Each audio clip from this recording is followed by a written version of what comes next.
Greetings, my good bitches. The name's Francis, Coke Francis. I'm an editor, Twitch streamer, drag artist, and I'm here because I'm doing a school fundraiser to see who can sell the most magazines. I never planned on making a video about Andrew Tate or the manosphere in general. Honestly, for the longest time, I genuinely thought the guy was doing a bit. Not a particularly funny one by any means, but the sarcastic and contrarian side of my brain convinced me that there was no way this dude was actually for real. But once he started languishing in his very real, very serious real-world consequences and flaunted the millions he had earned from the world's unfunniest bit, what is he, a Rogan Sphere comedian?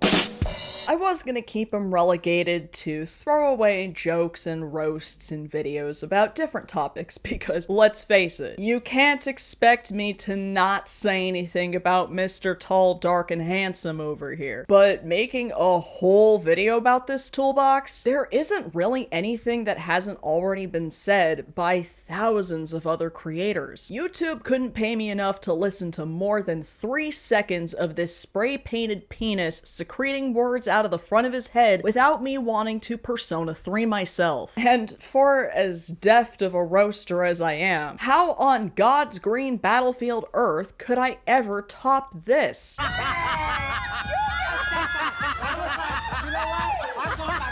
The guy needs no further introduction, and there are only 3 things about him that matter right now. He and his brother in prison, his neighbor is a cannibal that's... His neighbor is a cannibal who screams out, his neighbor is a cannibal who screams throughout the night. We're gonna roll with that take because otherwise I'm gonna keep laughing. And Miss Thing was just arrested for the umpteenth time looking like she tripped and fell into the sale rack at Stein Mart. The charges? Rape, human trafficking, CSAM, and dressing like your most divorced aunt. Now, Andrew Tate is far from the only manosphere figurehead. There are plenty of other sad, pathetic, whiny, piss-baby man-children who are already trying to take his place and ride his coattails. And his rhetoric has inflicted generational damage that will be felt long after he gets eaten in prison by, and I cannot stress this to you enough, a cannibal who screams throughout the night. But let's relish in the absolute hell he's allegedly living through right now. I am in special housing unit. My water faucet is broken. I am not allowed bottles of water in SHU.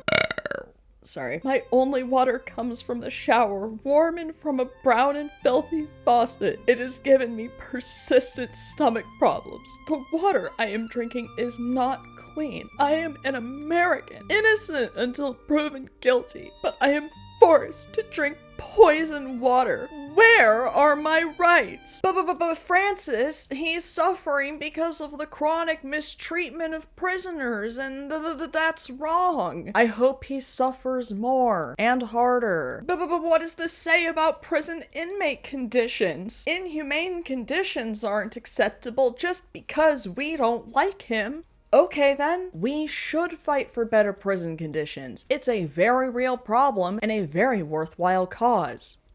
How about we use literally anyone else as an example then? Someone who was wrongfully imprisoned, perhaps. Someone serving a non-violent offense. Or perhaps a victim of racial profiling. You could have used this argument for anyone else suffering from inhumane prison conditions, but you somehow felt the need to hop on your performative leftist Twitter soapbox as soon as Andrew f***ing Tate is in prison for raping and trafficking children. That's not even mentioning the fact that Andy is a habitually lying drama queen and very well could be trying to drum up sympathy points for anyone dumb enough to fall for it. When will you people realize that fascists and racists don't get woke protections from mean words and consequences? You're the same people who cry when Stephen Miller gets called short. Grow up. Anyway, this little getup inspired me to do something I never thought I'd do. Google pictures of Andrew Tate, and it turns out this was only one of many silly outfits that this silly man has worn during the course of his silly life. So we're both gonna do what we do best. He's gonna rot in prison, and I'm gonna roast his silliest outfits. With the Tate boys finally behind bars, hopefully their words will never reach the ears of impressionable young people ever again. If you really want to be the coolest kid in school, stop listening to Andrew Tate and listen to literally anyone else with some essential open earbuds from the sponsor of today's video, Raycon. With back to school season upon us, I can't stop thinking about the one thing that would have made me the coolest kid in school: Raycon's essential open earbuds. I love that I can listen to music and still hear what's going on around me, and that's exactly why they're a great back to school essential. Since Raycon's earbuds sit outside your ear canal, you can listen to music or podcasts with a clear sound and a full bass, all while hearing the world around you as you make your way around campus. And they're currently 20% off if you want to check them out. I have weirdly small ears, and I've honestly never been able to find earbuds that don't immediately fall out, but these have a flexible ear hook that can adapt to any ear, including my weird ones, so they actually stay in. This is a true first for me, you guys. And since they rest outside your ear, they can stay in all day and don't get uncomfortable. I've worn them at the gym, when I'm jamming in my favorite onesies, and as always, they're especially great for when I'm getting into drag. They can also connect to multiple devices and switch seamlessly between them, and they give 8 hours of playtime with 36 hours of battery life with this nifty little charging case. I only have to charge these like once a week. Over 3 million customers agree that Raycon's quality rivals the big boy audio brands, and if you disagree, they have a 30-day satisfaction guarantee. So if 2026 is your year to be the coolest kid in school, just click the link in the description or go to buyraycon.com/QCFopen for 20% off the essential open earbuds. Thank you to Raycon for sponsoring this video, and with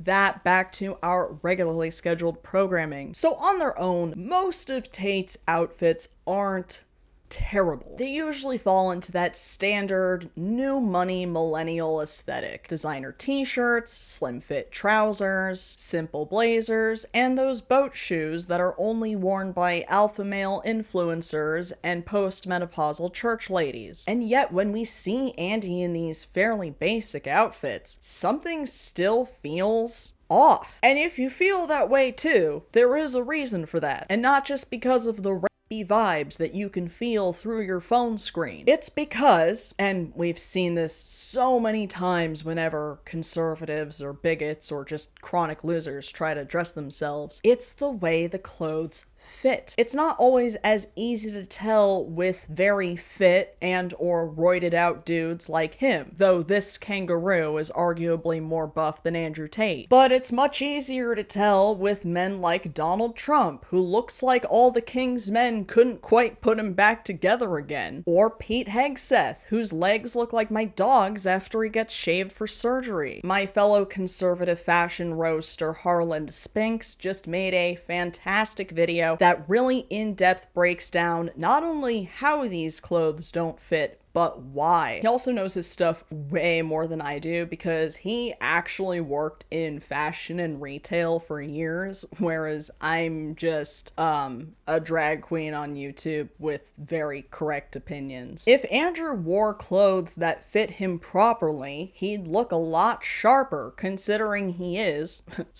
was in decent shape. But because he has the insecurity of a teenage girl who stuffs her bra, he insists that all of his clothes be tighter than my ass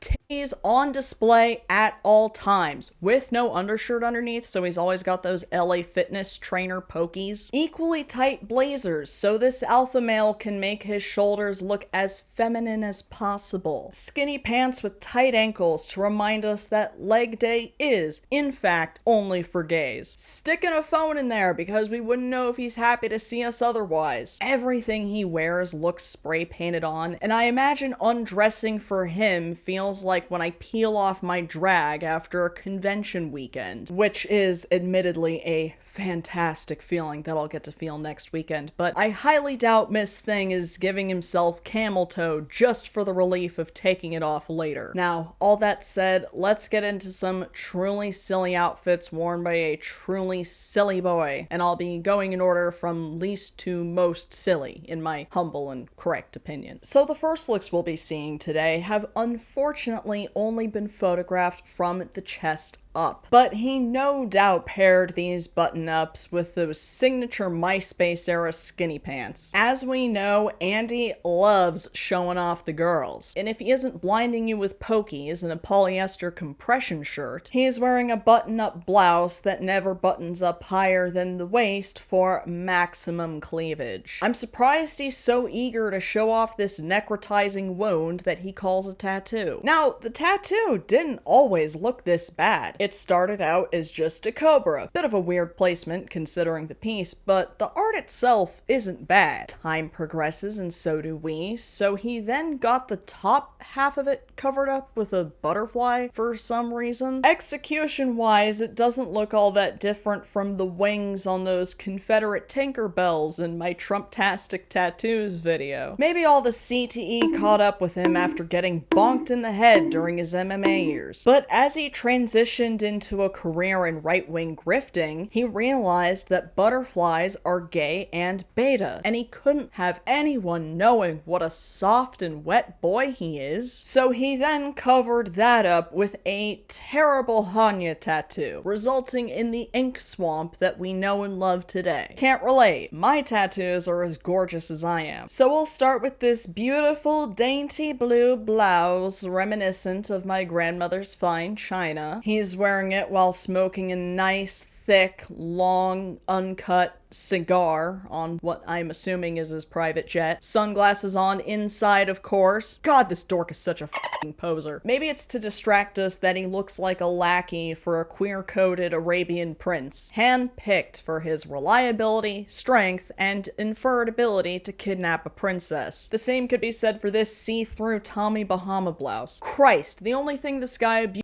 more than women are shirt buttons. I think I prefer the paisley pattern on the other shirt to whatever the hell this is. Reeds? Flowers? Maybe? I think I had bed sheets like this when I was 12. But she at least accessorized this outfit with something other than a cigar. Guys, I zoomed in on this and stared at it far longer than I'd like to admit, trying to figure out what the hell is on this dog tag here. I see a giraffe wearing sunglasses, but I'd love to know what you all think in the comments. Like a Rorschach test, but with predators. I can't figure out what's on the chain behind it either. Either way, growing up in the suburbs, I was taught to never trust a bitch with a rhinestone license plate, and I will extend that rule to ambiguous men's jewelry. And I did find another picture of him in this shirt. Diva, are we really recycling looks? So as far as we know, he paired it with these baby blue pajama jeans, and is that a fanny pack or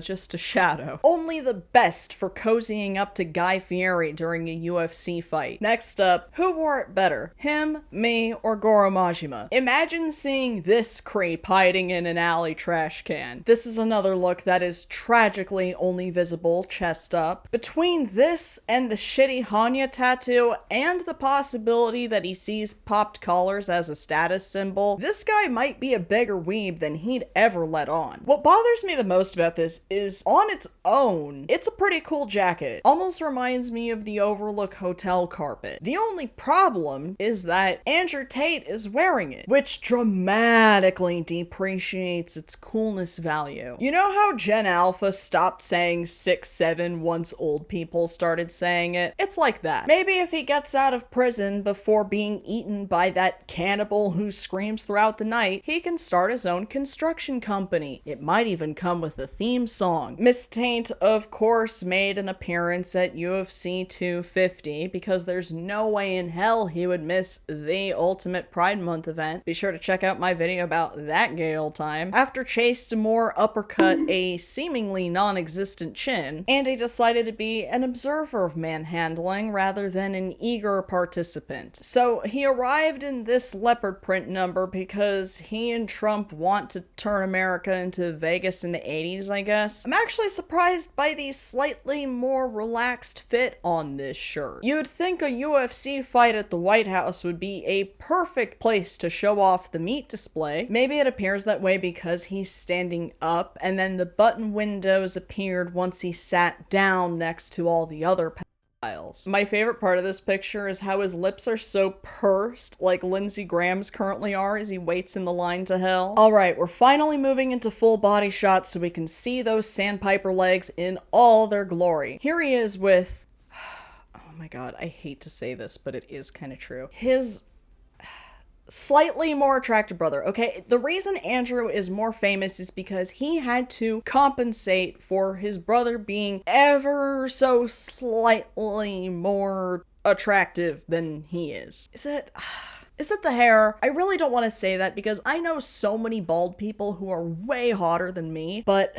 Anyway, they're two of the worst people on earth and neither of them knows how to dress, okay? Andy's got some nice fun florals in a shirt so tight he's got a full triangle gap at the bottom, like one of those old-timey vests you'd see on an Industrial Revolution villain with a factory run by orphans. This is definitely the most visually interesting shirt we've seen so far. Aside from the abysmal fit, I actually don't mind it on its own. But then we travel a bit down and we of course have the signature skinnies. I'm 99% sure these are also pajama jeans. And listen, that's fine. You're probably on vacation, bro. Be comfortable for once in your life. I used to rip on pajama jeans so much as a gay teenager, but now I'm 31 and they're kind of the greatest invention known to man. But you're not fooling anyone by ironing a crease in the front to trick us into thinking you're wearing nice trousers. Anyway, pair that with some AARP loafers and you've got a fresh fit that's currently 50% off at Kohl's. So here's a picture of Andrew Tate that you might have already seen against your will. I mean, every time we've seen him, it's been against our will. But apparently he has a willing manservant on hand at all times. For when he's like, bro, it's golden hour. Can you get a picture of me standing next to my car as I stare directly into the sun? It's so high school boys on the internet will think I'm happy on the inside. Whoever took this picture really got a good titty angle on him. It's too bad the rest of him is attached to them. Listen, he can't just reduce women to pairs of tits and not expect the rest of the internet to do it to him. Objectify the people who objectify you back. Hate the game, not the player. Anyway, he's paired it with some red velour juicy sweatpants as if it wasn't already painfully obvious that this dude peaked in the aughts. Next up, here he is in some trench coat. Apparently, Andy decided to take red pilling a bit too literally. Call that prison the Matrix the way he's in it and can't get out. You guys would be very surprised to know how many times I reference Dracula Flow in my videos. I love how he took the time to put a nice little crease in his sweatpants from earlier, but couldn't be bothered to iron any part of this coat. We can't really get a good look at what he's hiding underneath, but this might be the most shirt buttons I've ever seen him utilize. And I'm pleasantly surprised by this singular instance of a relaxed fit anything. Also, I love me a good trench coat. Brings me back to my college days where I would wear one to the local dive bar, order a Cosmo, and just watch the reactions around me unfold. Highly recommended if you ever get the chance, especially if you're in a conservative area. But once again, this is another example of him taking something that's generally cool and turning it exceptionally dorky. If there's one thing to know about Andy Tate, aside from him being one of the corniest MFs to spawn on the internet, and the fact that he's a misogynist, racist, human trafficker, and pedophile, it's that he loves a good robe, don't we all? I love a good robe, and I wish I owned more. Andrew especially loves a Versace robe. Surprised he didn't tailor these to be tighter than my tuck is right now. I'm just kidding. I'm actually wearing boxers right now. Though I'd really love a pair of these Fire Island booty shorts he's wearing in these pictures. Anyway, Andrew loves dressing like the interior of Caesar's palace so much that this is what he wore wore in the fateful video that, in an incredibly Sopranos-style turn of events, led to his initial arrest in 2022. In addition to the cringiness of a 40-year-old in a Versace robe beefing with a teenage climate activist, Andrew decided to also pose with these pizza boxes in frame like a f***ing Ninja Turtle, and authorities recognized the name of the Romanian pizza chain on the boxes, confirming that he was, in fact, hiding out in Romania for his crimes against humanity. So, just to be clear, at the time of this arrest, Romanian authorities had already been tracking him down for months. The pizza boxes weren't specifically what tipped them off, it was just an exaggerated meme to come out of the story that I and the rest of the internet found funny, though they did confirm that the boxes came from said Romanian pizza chain. But I knew if I didn't clarify that this aspect of the story was a rumor, some of you were gonna get on my dick about it, so I promise I'm not trying to spread any misinformation with my jokes about this. Carry on. Oh, and Greta Thunberg, of course, had a response to this comedy of errors as well.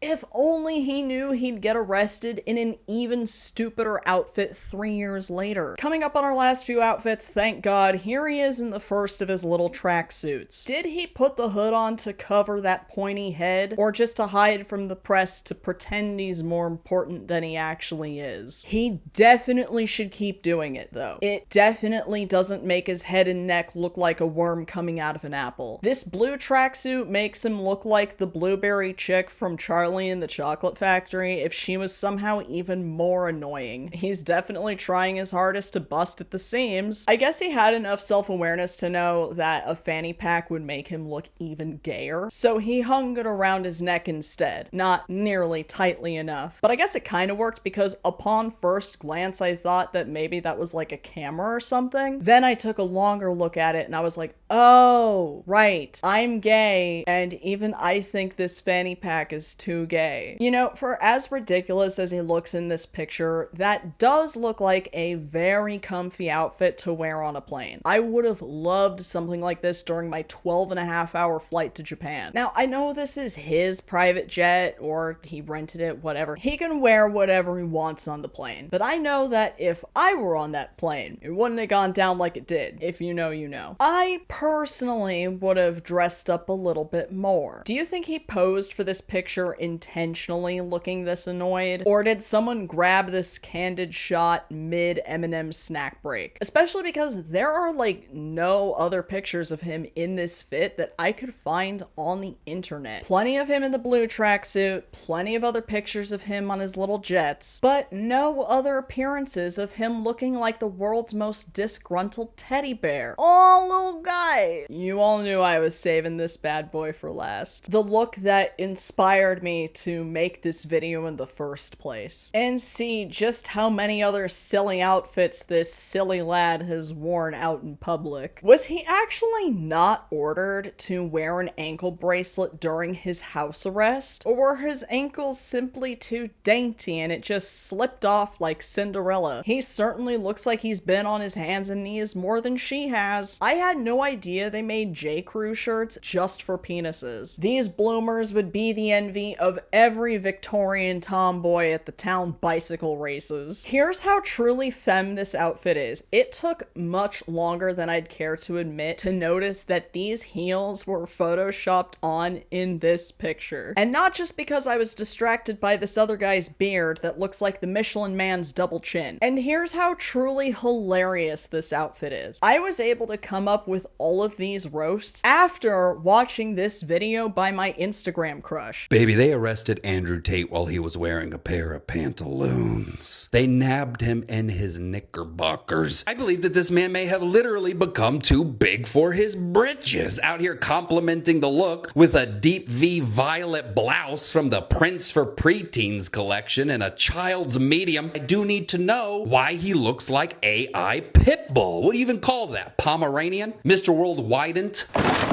Here she is, fellow alpha males. Your hero, your savior, a walking mozzarella stick who inspired you to reclaim your masculinity and put women in their rightful place, because the only thing louder than you was your own mediocrity. Well, before you rot in prison, Andy, I just want to say thank you. Thank you for giving me one of the best roasting muscle workouts I've had in a while. Thank you for proving just how sad and pathetic everyone like you really is. And maybe this video will age poorly because they're gonna let you out of prison again for some unbeknownst reason, but I have some devastating complimentary news for you. Even the most powerful pedophiles on the planet have no further interest in saving you, like the precious damsel in distress you are. Is President Trump or the administration, do they have any plans to intervene in the extradition process for the Tate brothers? No.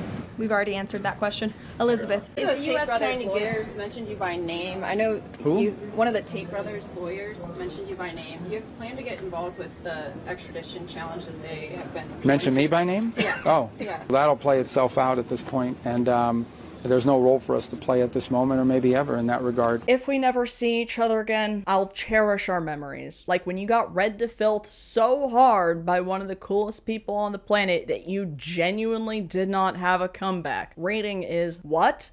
Fundamental, by the way. Or when you absolutely got your shit rocked by a barely adequate boxer right after saying you could go toe-to-toe with a professional female fighter. The only bummer about you being in prison is that we may never be able to see that happen. So by all means, have fun dealing with your cannibal who screams throughout the night. He's not gonna be able to resist a boiled hot dog and skinny jeans.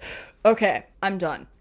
Before we look at the comments from the last video, as a general reminder, and I especially like to do these reminders after a heavy roasting video, I love you all very much. You're all beautiful. Your butts look fantastic. Your jawlines are very crisp. And most importantly, I love hearing your good news. Keep that good news coming.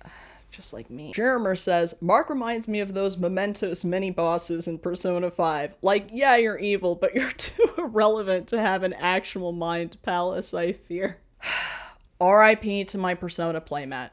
R.I.P. to my Persona playmat. I love that thing so much, but it was crumbling beyond recognition underneath, so I replaced it with this one that my partner got me. I desperately needed more femme energy in this office, so it's all the ladies of Final Fantasy, so rest in power to a true great. Rock5291 says, the most popular attraction at Hetero Awesomeness Fest was the Punch the Drywall booth, where the grand prize was an apology text you'll draft in your notes app but never actually send. God damn it, you guys are so fucking funny. Not a Crow 2 says, there once was a straight man named Mark who threw Hetero Fest in the park. When business went bad, lost a race to Brad on his I promise I'm not gay arc. Have I ever gotten a limerick in my comments? Or one that was that good? Oh, that was so good. You too could be featured in the next video. Leave a comment below. I will pick my favorite ones and give you a shout out next time. But if you'd like to guarantee your name be featured at the end of every video, please consider joining my Patreon. If you join any of the membership tiers that are conveniently named after Fallout protagonists, your name will be mentioned at the end of every video. You might also get other cool stuff, and I promise you will get other cool stuff, as someone in the comments recently expressed their concerns about, like access to my Discord, behind the scenes content on how I make my wigs, ad-free and uncensored versions of my videos. So if you love my content and my drag, you can support this channel directly by clicking the link to my Patreon in the description box. And if you would like to give your money to a much more worthy cause, I'm currently helping to sponsor a beautiful family who's surviving the ongoing genocide in Gaza. The link to their Chuffed campaign is in the description box, and even just sharing the link is extremely helpful if you are unable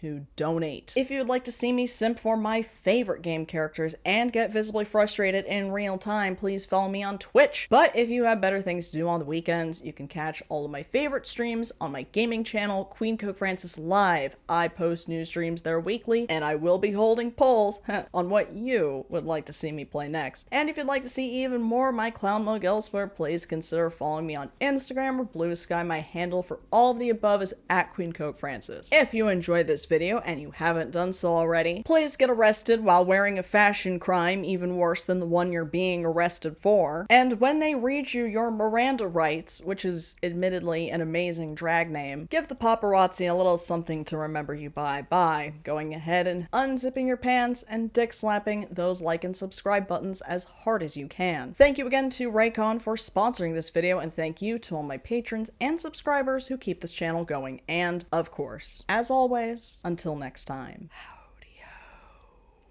ho.